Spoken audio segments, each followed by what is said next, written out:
Olá, meu nome é Vânia Passos, eu estou na TV Relacionamento, sou empresária do Hotel Fazenda São João.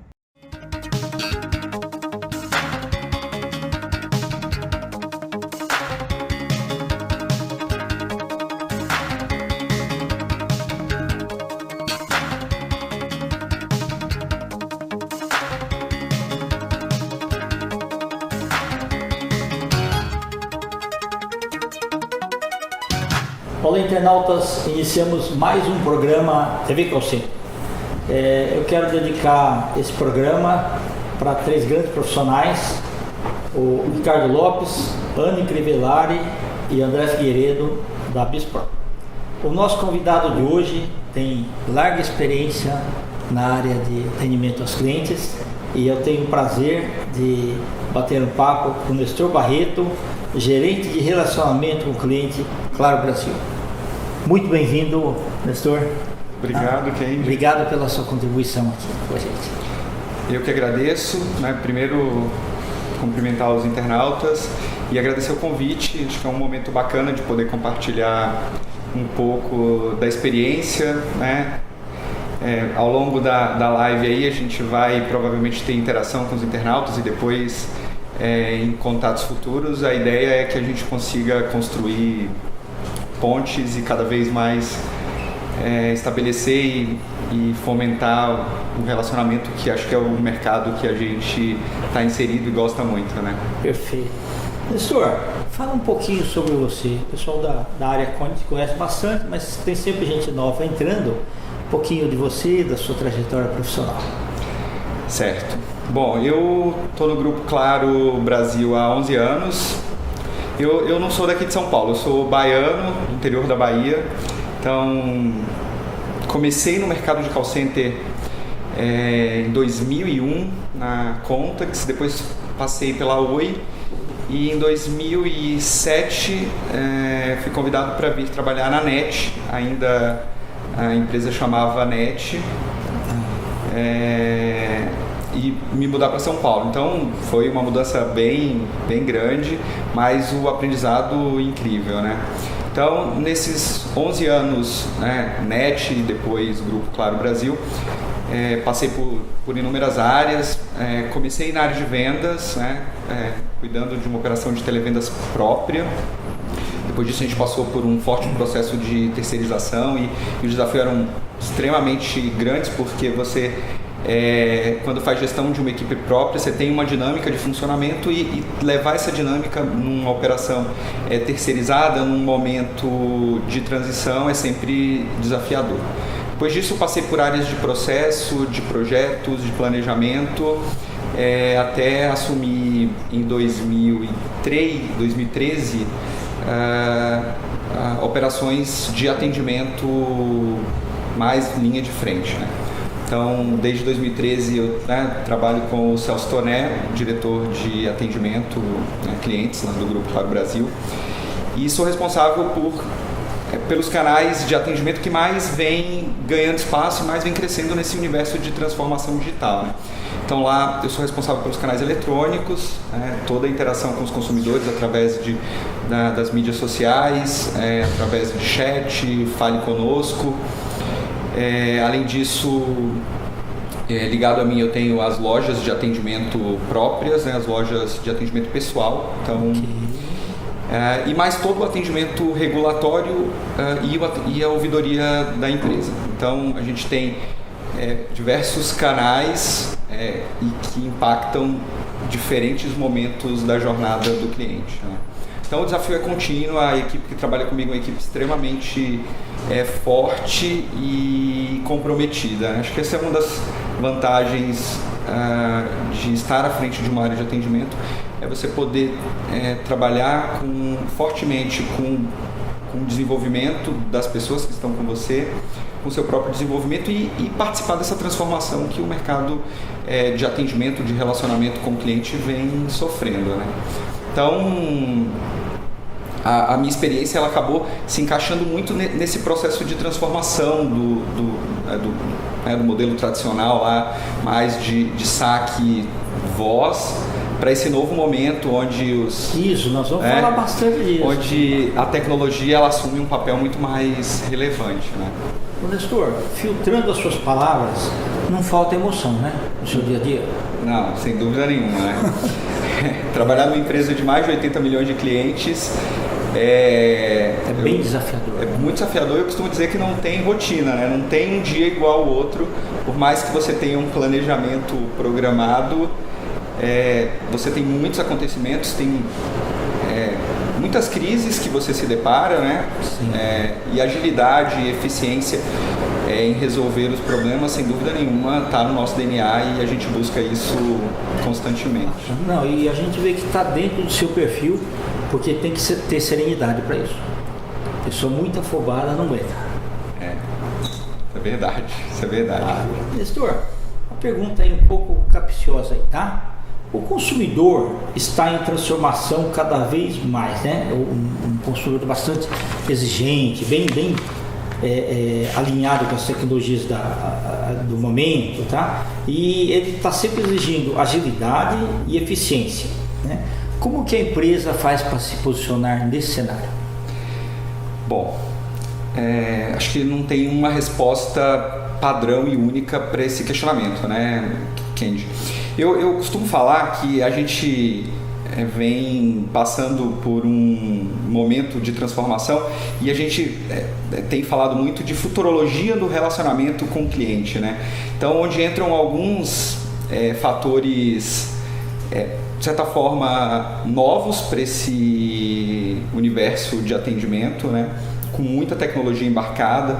Então hoje a gente fala de internet das coisas, a gente fala de inteligência artificial, a gente fala de bot, aplicativos, CX e UX, que são termos que têm estado muito na crista da onda das empresas de relacionamento de uma forma geral com o consumidor.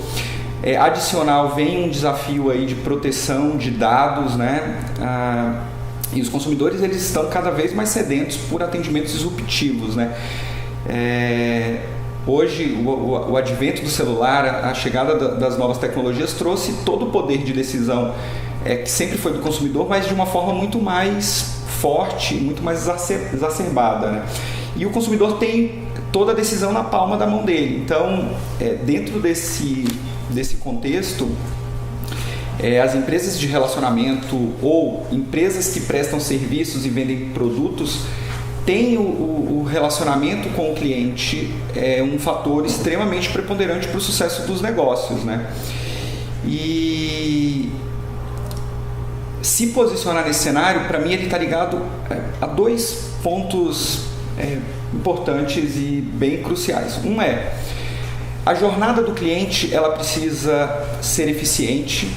E a gente precisa aceitar que a jornada, dificilmente ela vai ser sem nenhum percalço. Dificilmente vai ser uma jornada completamente limpa. E a agilidade e a rapidez em resolver problemas que surjam nessa jornada, sem dúvida nenhuma, provoca um diferencial na percepção do consumidor. No nosso mercado, especificamente de telecomunicações, a prestação de serviço é ininterrupta. O consumidor ele ou está de frente à televisão, ou de frente do tablet, ou com o celular na mão, na maioria das vezes com o celular na mão, e o tempo inteiro ele utiliza os nossos serviços, né? Então, você acreditar que em nenhum momento você vai ter algum tipo de falha ou algum tipo de problema, né, acho que começar já com o jogo perdido. Então, para o consumidor entender e aceitar o quanto aquela empresa está envolvida e dedicada, precisa de agilidade, de eficiência para resolver os problemas. E é claro que sempre pensar na jornada mais simples. E aí, quando eu falo de jornada, não mais atendimento no call center enquanto voz, né, no atendimento mais tradicional. O consumidor ele te procura hoje em diversos canais e a expectativa dele é que você esteja preparado para dar respostas no tempo que ele precisa, independente dessa busca em diferentes canais, né? Um fator, o conceito de FCR, que é um conceito, né, não é novo, é antigo, mas que era First Call Resolution. Sim. Hoje a preocupação é First Contact Resolution, porque o contato ele não é mais só de call, não é de voz, né? Hoje o contato ele é em diversos canais. O que traz para a gente uma obsolência da própria lei do SAC, né, 6523, que teve o seu mérito quando foi lançada, mas hoje eu avalio como obsoleta porque ela tem uma preocupação muito grande em disponibilidade e quantidade de canais, né, quando na verdade o consumidor ele cada vez busca experiências positivas e resolutividade quando ele busca alguma interação com a empresa, né? Verdade. Ô, Nestor, é que para o cliente final, a gente não tem como, mas assim, quando você fala 99,99 de disponibilidade, nossa, isso daí na aproximação é 100%. Só que e cada 9 a mais lá, o custo é muito grande para manter toda a rede. E o usuário não quer saber disso.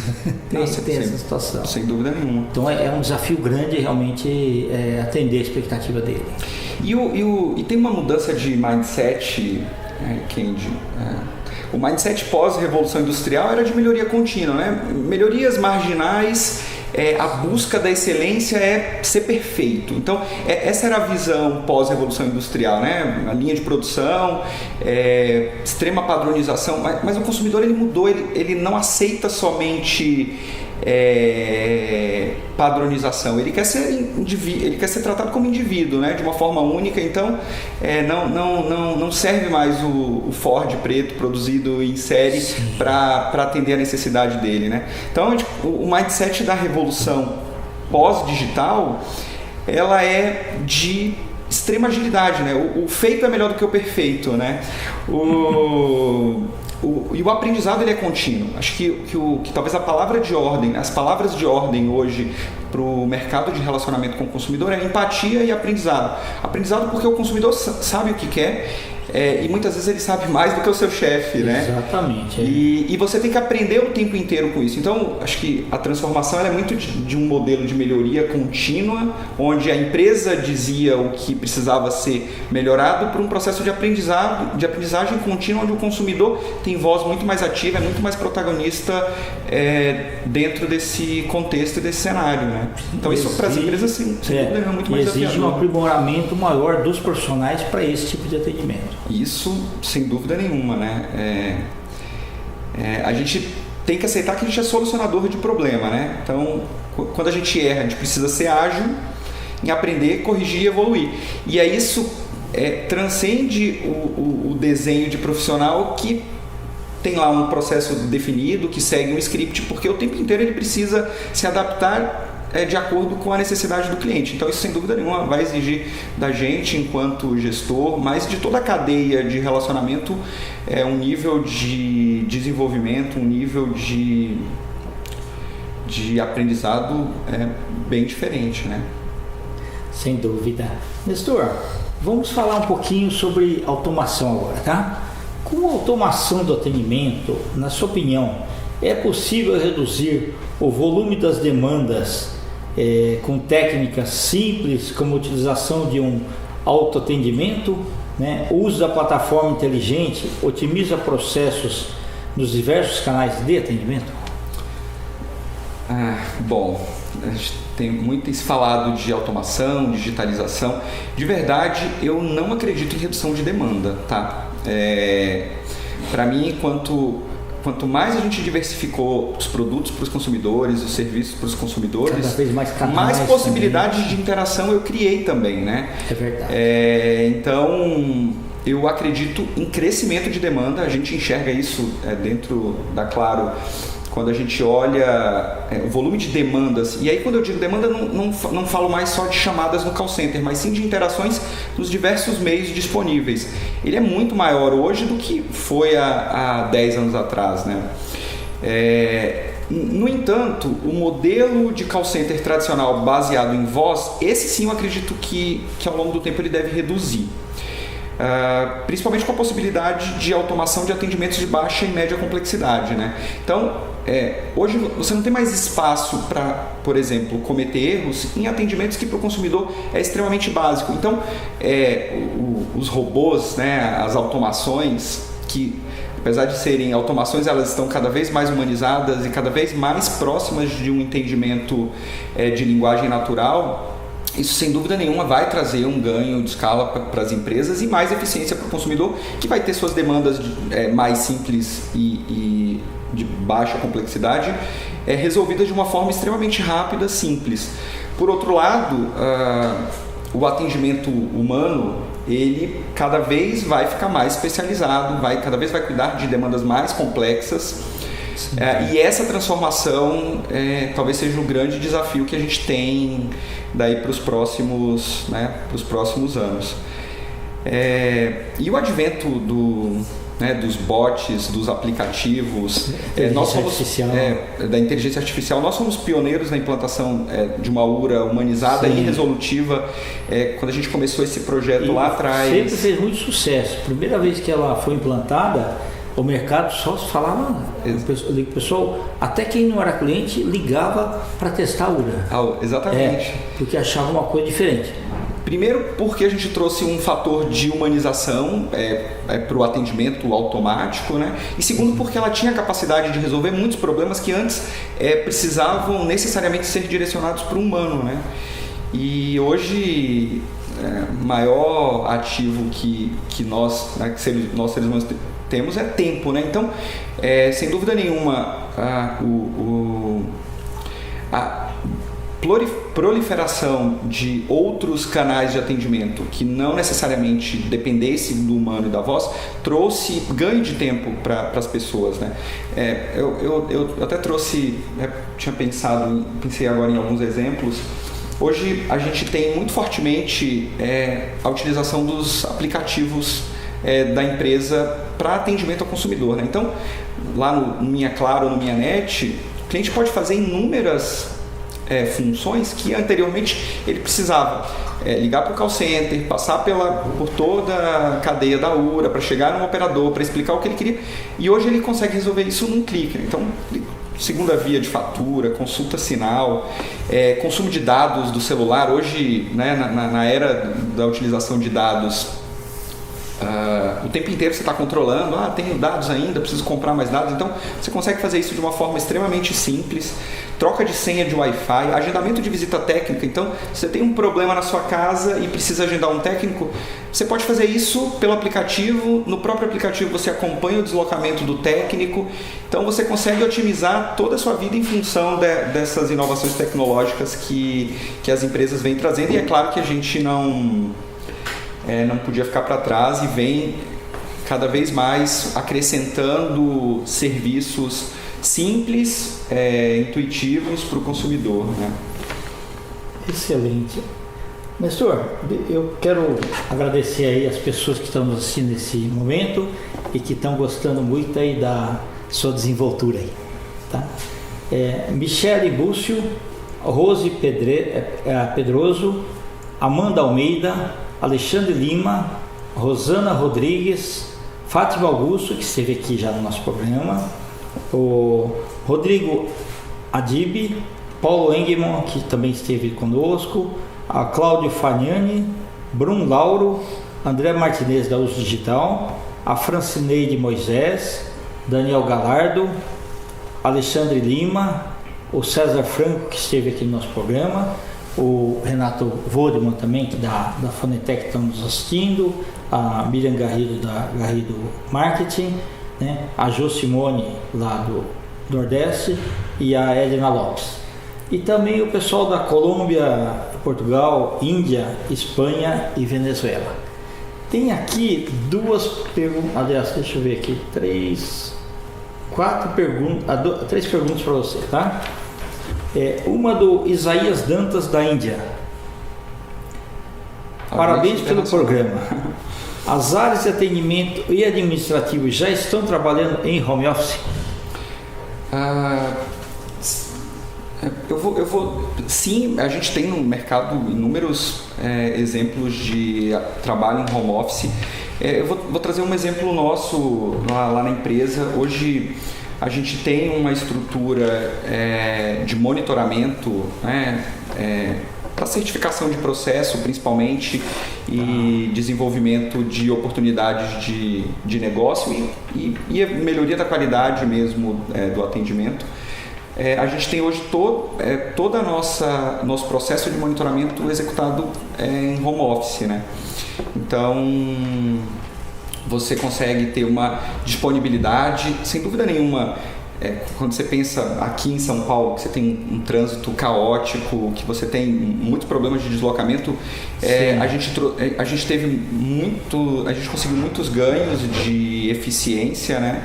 E sem dúvida nenhuma, um reflexo de qualidade de vida para quem trabalha com a gente e de redução de custo, porque você elimina uma série de custos. A grande preocupação, né, da questão de home office é com a segurança de dados, né? Mas hoje a área de tecnologia cada vez desenvolve ferramentas mais confiáveis para a gente conseguir não ficar restrito exclusivamente ao atendimento dentro, né, de um escritório ou de um ambiente fechado. Então, enxergo o home office com bons olhos, né? Acho que ainda tem muita coisa para evoluir. A gente já tem algumas iniciativas dentro da empresa, mas é um caminho, sem dúvida nenhuma, um bom caminho para esse nosso mercado de relacionamento. Perfeito. Uma pergunta do Rodrigo Garcia, de Madrid, Espanha. O chatbot está confiável ao ponto de substituir alguns operadores? Essa é uma pergunta boa. Obrigado aí pela pergunta.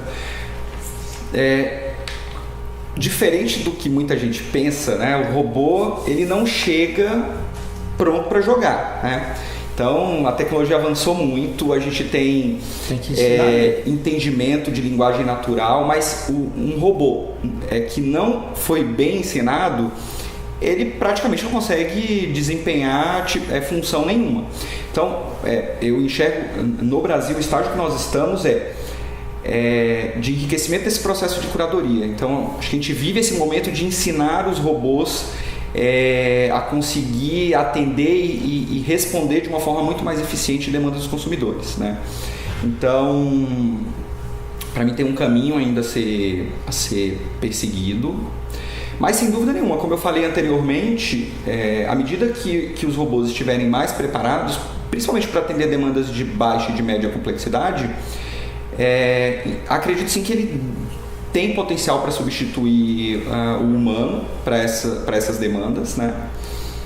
O que na minha visão tem aí um grande potencial. Nós vamos passar por uma grande reformulação de políticas mesmo, porque você mexe sem dúvida nenhuma no mercado de trabalho. Acho que uma reinvenção aí vai precisar ser feita, mas a gente já passou por isso em outros setores, né? Então, eu enxergo com bons olhos e vejo muita oportunidade dentro desse processo de transformação. Novas profissões surgindo, programas de requalificação, sem dúvida nenhuma, sendo implantados, mudança na legislação, flexibilização de jornada de trabalho, uma série de fatores para combater eventualmente uma substituição do robô, uma substituição do humano pelo robô, vem aí dentro desse contexto. Mas eu acredito sim que principalmente para atendimento de demandas de baixa e média complexidade, o chatbot, a VoicerBot, né? Hoje a gente tem aí já alguns assistentes virtuais de voz, que já executam algumas atividades para os consumidores, né? E para mim isso é um mercado que tem grande potencial de crescimento. Maravilha. Agora, puxando a brasa para sua sardinha, pergunta de Salvador, até Analise Freitas. Quais são as ações realizadas para reter o seu cliente em um mercado tão competitivo?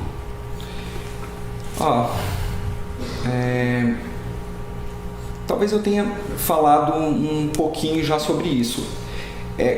cada vez mais você tem commodity de produto, de serviço. A gente foi pioneiro no lançamento de muitas tecnologias na Claro, na NET, mas com o passar do tempo, as outras operadoras elas também trazem os produtos e os serviços que a gente em algum momento foi pioneiro em lançar. Então eu acredito muito que cuidar da jornada do cliente, sem dúvida nenhuma, vai ser o grande diferencial para a retenção dos clientes na base, né, dentro desse mercado competitivo. E principalmente num serviço, e aí eu repito, que é de prestação contínua, né? A gente está 24 horas do lado, conectado com os consumidores. Então, saber que eu tenho que ser ágil em atender situações que gerem algum desgaste, que gerem algum problema para o consumidor, sem dúvida nenhuma vai fazer toda a diferença para que ele confie na empresa que ele está contratando os serviços e permaneça lá por um bom tempo.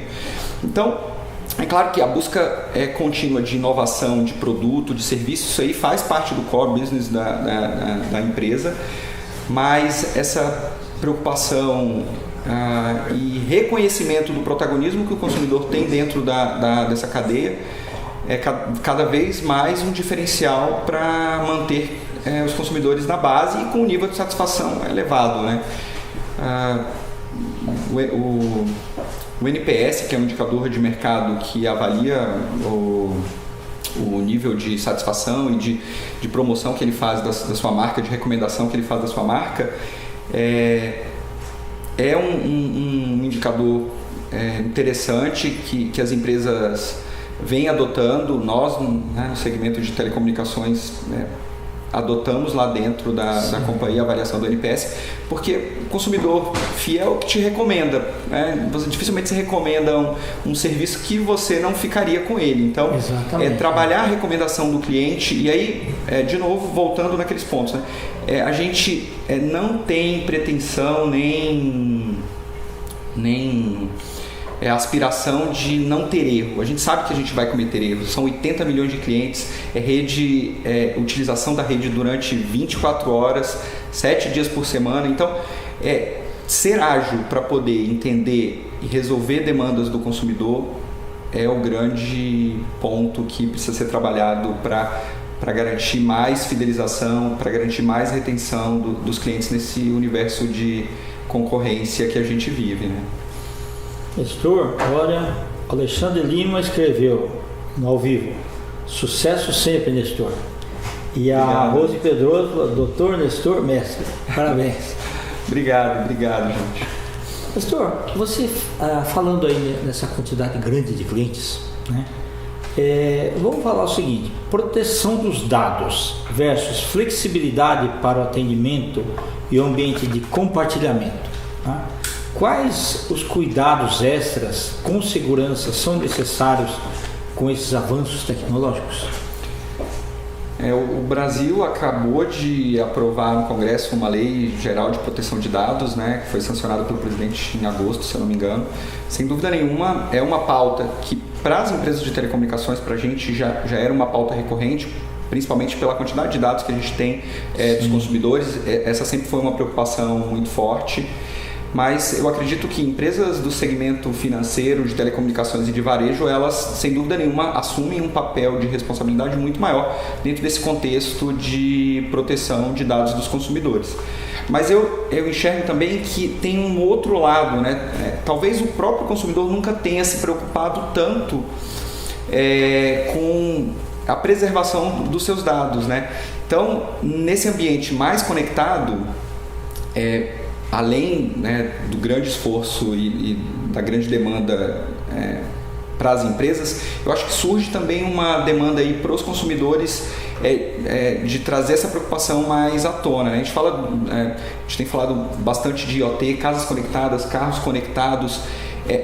Tudo isso tem dado do cliente trafegando, transitando. Sim. Então, o consumidor, no momento de escolher um serviço, um produto para contratação, ele vai ter que também passar a se preocupar o quão seguro é essa contratação que ele está fazendo, né? Então, um ambiente criptografado, utilização cada vez mais forte de antivírus, porque você abre aí um cenário, um universo de cyberataque muito mais forte, né? Isso já vem crescendo absurdamente, mas assim, talvez seja um dos grandes desafios que a gente tem enquanto empresa e enquanto consumidor também é como dosar toda essa preocupação de proteção de dados, mas sem perder também a possibilidade de inovação que todo esse universo conectado traz, né? Sair daquele universo de que eu vou ter fluxos e processos que atendam ou que tenham pensado com antecedência todas as possibilidades do cliente. A gente sabe que isso não vai acontecer. Então, a minha tomada de decisão, a minha retroalimentação para trazer uma resposta para o consumidor que seja efetiva, resolutiva, é um diferencial, né? Então, aprender com o cliente, aprender com os erros, corrigir rapidamente, evoluir, para mim, entra aí como um fator extremamente importante dentro desse cenário, né?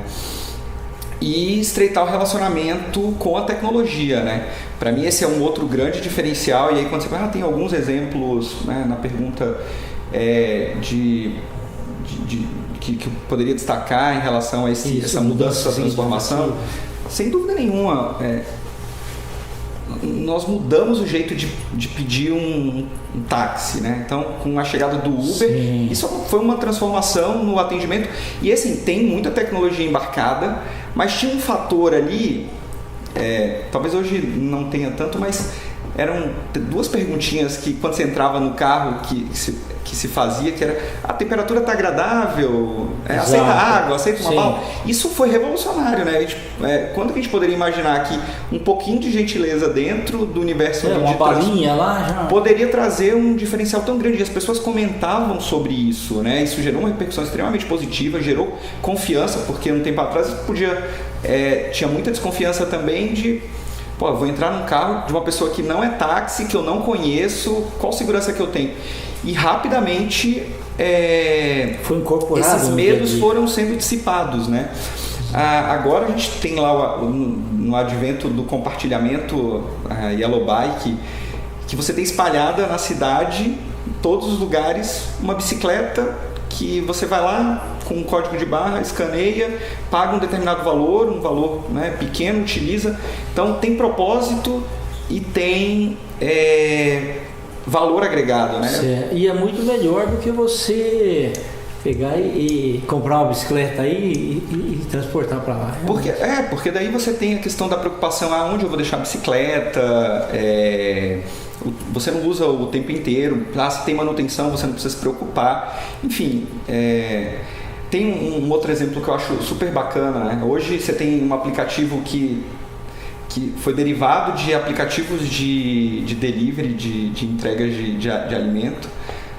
Tem um aplicativo que eu gosto bastante que chama Rappi, que além de te entregar, né, de fazer delivery de restaurantes, você tem lá, você pode fazer supermercado, até dinheiro você pode sacar se você estiver longe de um caixa eletrônico que o aplicativo te entrega. Então você tem muito mais comodidade, porque o tempo inteiro surgem novas demandas, né? Então esse é a grande transformação que o universo de relacionamento vem passando, né? E aí essas inovações elas só surgiram porque foi identificado lá uma necessidade de mercado, alguns testes foram feitos, o que não foi bacana, o que foi erro identificado foi corrigido para aprimorar o ciclo aí de construção da relação, do produto, enfim. Então, são muitos exemplos, e para a gente que vem de um mercado mais tradicional, mas que tem a inovação e a tecnologia como pano de fundo, sem dúvida nenhuma tem muitos aprendizados, né? E tem muita coisa bacana ainda para acontecer, né? Nesse universo de transformação. Nestor, você quer deixar aí teus contatos para os internautas? Claro, eu sou Nestor Barreto, estou em todas as redes sociais, sou um assíduo usuário de rede social, Então vocês me acham no Instagram, no Facebook, no LinkedIn, né? Só procurar por Nestor Barreto. Sou super disponível para trocar ideia. Acho que dentro desse universo de relacionamento com o cliente, eu particularmente sou apaixonado, então trocar ideia, conversar um pouco sobre boas práticas, o que acontece dentro desse mercado, sem dúvida nenhuma me engrandece enquanto profissional. Acho que ajuda bastante nos desafios que a gente tem aí enquanto consumidor também, enquanto profissional dessa área. Perfeito. Eu quero agradecer aí o Miriam Garrido pela realização aí do prêmio ABT 2018. Parabéns. Os agradecimentos também para os grandes profissionais do Grupo Claro, né? Assim, o Celso Tonê, o Carlos Baceres, a Roberta Gonçalves de Godoy e a tantos outros profissionais aí. Hoje você vai levar um livro, vou autografar daqui a pouco para você, tá? Muito obrigado. Também a caneca do nosso programa, ok? E agradeço aí aos nossos patrocinadores, a Uso Digital, Bispro e Editora Laços. Meu amigo, muito obrigado, tá? Nos honrou muito aí com a sua presença. E internautas, assim nós finalizamos mais um programa TV Call Center. Um grande abraço e até a próxima.